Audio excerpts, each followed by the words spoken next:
Moje... Počkať.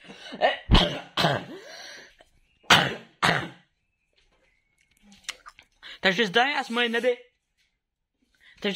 moje nedejte a diamanty a vítam vás u ďalšieho nového videa. Dneska vám ukážem, akú som horu spravilo alebo vysypalo prachu, alebo horu špiny, alebo horu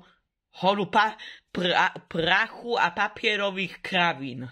No, som to spravil tak, že aj mi moja sestra pomohla, že som takto akoby vybralo prach sem a dalo to sem. A to preto, lebo moja mama s tým vysávačom nechtiac povysávala balón a ten balón sme chceli späť, tak som to takto vybralo. Už ten balón máme a toto je to vrece, to som už asi ukazovalo. Nie. Aha, tak asi nie. No dobre.